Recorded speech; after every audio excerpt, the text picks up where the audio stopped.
بسم الله الرحمن الرحيم. الحمد لله رب العالمين، والصلاة والسلام على سيد المرسلين وخاتم النبيين وعلى آله وأصحابه أجمعين. أما بعد، فأعوذ بالله من الشيطان الرجيم. بسم الله الرحمن الرحيم. وما أرسلناك إلا رحمة للعالمين. وقال تعالى: وإنك لعلى خلق عظيم. صدق الله العظيم. قابل صد تکریم منتظمین مسابقہ اور معزز حاضرین محفل، قرآن کریم میں نبی کریم صلی اللہ علیہ وسلم کے بارے میں دعویٰ کیا گیا ہے کہ آپ رحمت للعالمین یعنی تمام جہانوں کے لیے سراپا رحمت بنا کر بھیجے گئے ہیں۔ حضرات، یہ دعویٰ کسی کتاب میں کیا جا رہا ہے جس کی صفت یہ ہے کہ لا یأتیہ الباطل من بین یدیہ ولا من خلفہ تنزیل من حکیم حمید۔ اس ذمہ دارانہ دعوے کا تقاضا یہ تھا کہ آقا نامدار صلی اللہ علیہ وسلم کے عالمی رحمت سے کوئی بھی آبی اور خاکی محروم نہ رہے۔ اسی لیے آپ کے حسن اخلاق، دلنواز سلوک اور کردار کا دائرہ صرف اپنوں تک نہیں بلکہ غیروں تک پھیلا ہوا نظر آتا ہے، جس کا اعتراف کرتے ہوئے دلوک چند معلوم نامی غیر مسلم شاعر یہ کہنے پر مجبور ہوا کہ مبارک پیشوا جس کی ہے شفقت دوست دشمن پر، مبارک پیشوا جس کی ہے شفقت دوست دشمن پر، مبارک پیش رو جس کا ہے سینہ صاف کینے سے۔ انہی اوصاف کی خوشبو ابھی اطراف عالم میں، انہی اوصاف کی خوشبو ابھی اطراف عالم میں، شمی میں جہاں فضا رہتی ہے مکے اور مدینے سے۔ معزز سامعین کرام،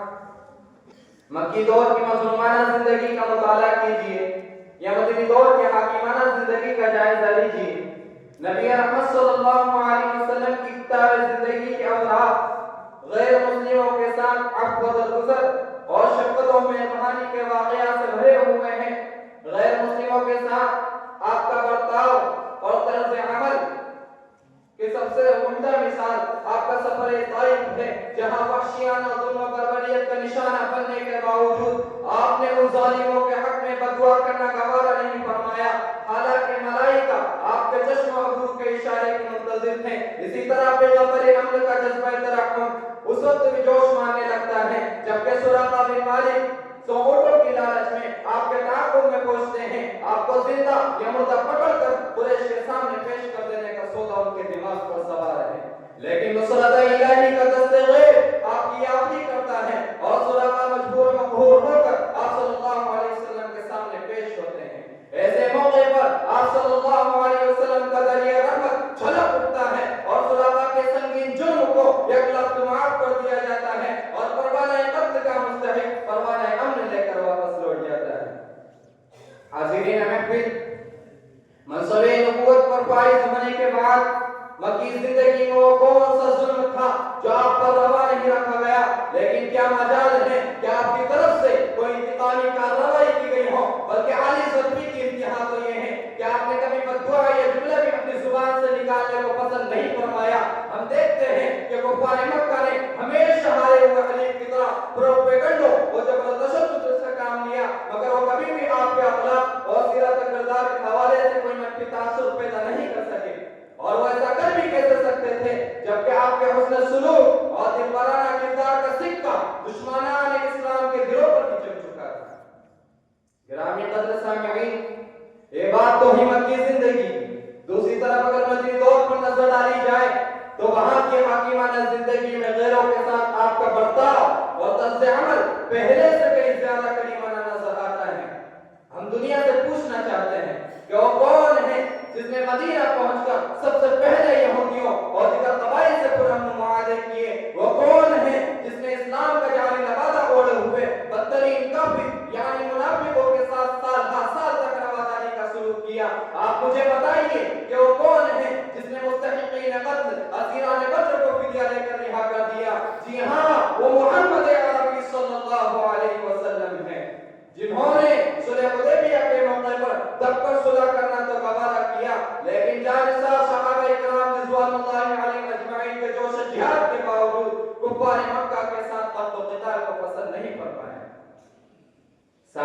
عزیز وقار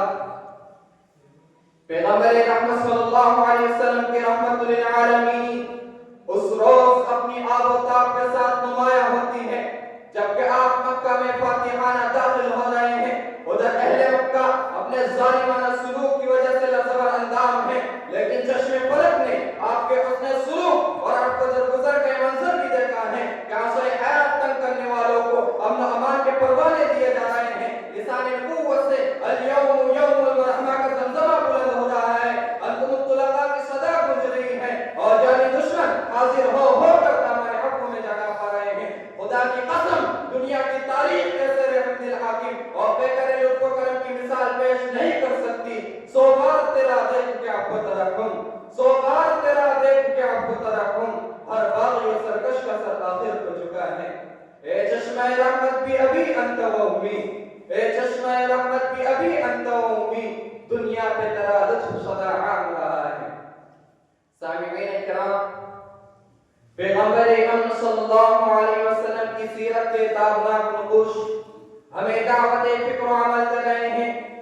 کہ ملک کے موجودہ حالات میں جہاں نفرتوں کی کاشت کی جا رہی ہے، غیر مسلم برادران وطن کے ساتھ ہمارا رویہ کیسا ہونا چاہیے. ہمیں سیرت طیبہ کی روشنی میں یہ بات اپنے دامن دل سے باندھنی ہوگی کہ اس ملک میں اپنی اور اپنے دینی ایمانی و تہذیبی سرمایہ کے حفاظت و بقا کی لڑائی ہم محض جذبات کے اور بے جوش و خروش کے ذریعے نہیں جیت سکتے، بلکہ اس جنگ کو جیتنے کے لیے اخلاق نبوی کا وہ ہتھیار درکار ہے جو جسموں کو نہیں بلکہ دل و دماغ کو فتح کرتا چلا جاتا ہے، جو خالد بن ولید، اکرمہ بن ابی جہل، وحشی اور سمامہ بن اسال جیسے ایک زمانے کے اسلام پیغمبر اسلام کا غربیدہ بنا دیتا ہے. وہ نوائے عاشقی ہو کے ادائے دل برانہ، وہ نوائے عاشقی ہو کے ادائے دل برانہ، جو دلوں کو پتہ کر لے وہی پاتی ہے زمانہ.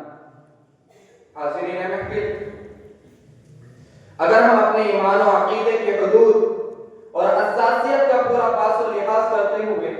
سیرت نبوی کے اخلاق پہلو کو عملی طور پر اجاگر کر کے بتلائیں تو یقیناً اس ملک میں داستان یوسفی پھر سے دہرائی جا سکتی ہے، اور وہ دن دور نہیں ہوگا کہ جب ہمارے دل بارانہ کردار کے اسیر ہو کر اہل وطن پکار اٹھیں گے انک اليوم لدینا مکین امین، اور ہم یہ کہتے ہوئے آگے بڑھیں گے دوسرا کون ہے بازار وفا میں ہمسا، دوسرا کون ہے بازار وفا میں ہمسا، جن سے بھی نایاب رکھے اور دام بھی سستا رکھیں. واللہ موفق والمعین، وآخر دعوانا الحمدللہ رب العالمین.